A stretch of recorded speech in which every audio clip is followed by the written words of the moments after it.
Hey everybody, how's it going? This is a little video ramble on Deliverance Lost, which is the latest installment of the Horus Heresy series as of January 2012. And Deliverance Lost is a Raven Guard book. So if you're a fan of the Raven Guard, you'll really enjoy this book. It also has the Alpha Legion play an important role in this book as well, which is nothing secret. It says so on the back of the book itself. So if you're an Alpha Legion fan, you'll also be a fan of this book, I think. So, Deliverance Lost is, like I said, a Raven Guard book, which is nice because in the Horus Heresy series, we only gotten audio drama Raven's Flight that pertains to Raven Guard specifically, with Raven Guard characters and the like. And this book takes place pretty much directly after Raven's Flight. In fact, part of the first chapter is actually the ending of Raven's Flight was written down instead of an audio drama. So really you don't need to listen to Raven's Flight, but it is cool nonetheless because that's, surviving and escaping from Incident 5, and this is Deliverance Lost, which is right after that, and then moving on past that.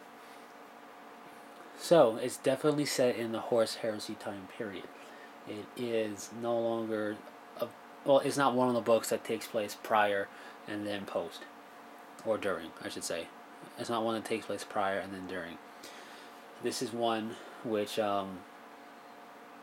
is very much a set timeline, which can be helpful in case you get kind of confused by the shifting timelines of some of the other novels. You don't need to read any of the other novels really to get a feel for this book. For example, I read Legion back when it came out a while ago, and while I did read it and I do have that knowledge in my head, if I hadn't have read that, it wouldn't have hurt me here for what the Alpha Legion was talking about in this book. Really nothing is lost on you if you don't read the previous installments of the Horus Heresy novel series. So if you're a Raven Guard fan or an Alpha Legion fan, you can just pick up this book and read it, no problem. So what is this book about? Well, the Raven Guard just survived the drop site massacre. The numbers pretty much depleted. This is a story that pretty much all Raven Guard fans know, and even a decent amount of Space Marine fans know, of Corax's attempt to rebuild his legion. And it's a story that everybody knows about already.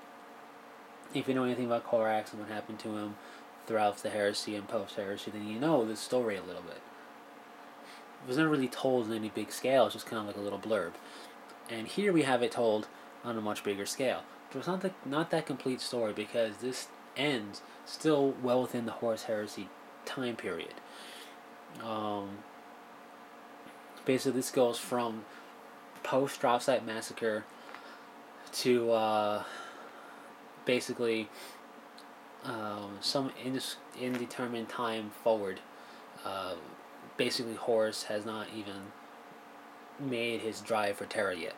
So, when this book ends, to give it some type of perspective that way.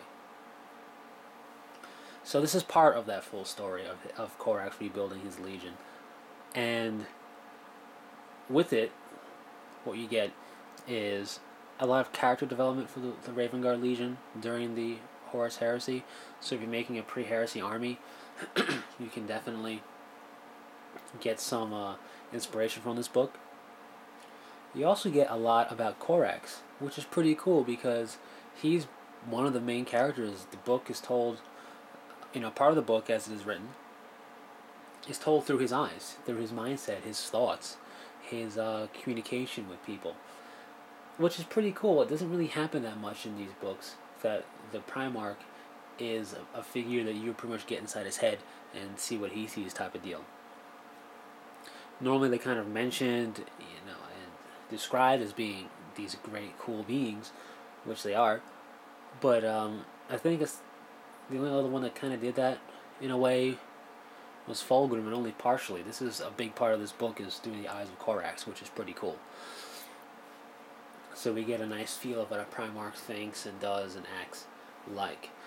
We also get a bit of flashback to his liberation of the moon now known as Deliverance.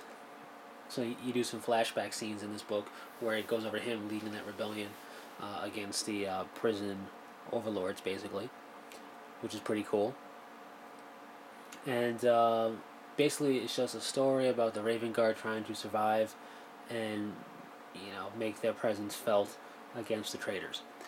It's a cool story. I'm not going to go into anything specific. I don't want to give away any spoilers to it, but um, if you know the story about Korax, and eventually when he does his whole disappearing act post heresy, you know the story I'm talking about in terms of rebuilding his legion. With that being said, I would recommend this book, especially if you're reading the Horus Heresy novel series. I'd say this book, you will enjoy it. I enjoyed it. The one thing of note, because I know some people are like this, just because this book says that the Raven Guard were the only survivors of the drop site massacre doesn't make it true, obviously. The Salamanders we have now and the Iron Hands we still have, as post-heresy forces. What you have to keep in mind, and some people forget, is that we, the reader, have an omnipotent type of knowledge when it comes to this time period. We know everything that happens. This may seem obvious, but yeah, I guess I have to say it sometimes, because I do see this on the internet. People going, well, this book said this, and it's like, you have to understand, we're omnipotent in the fact of this book. We know, especially if you know the story of Korax, you know what this story is all about, you know how the Horus Heresy is going to end, you know that the Salamanders and the Iron Hands survived. The Raven Guard don't know that. So that's why they say that. They're not saying it because it's true, it's saying it because according to them, they were the only survivors of the drop site massacre. Just one thing to put out there. But anyway, that's not much else to say for Deliverance Lost. I think the author did a good job with the book. I enjoyed reading it, and I will say it's a fast read. It's not really a slow book. Like, there are certain parts in other novels where the pacing kind of slows down a bit. You're not forcing yourself to get through it, but you can definitely feel the weight of the chapters go by a bit.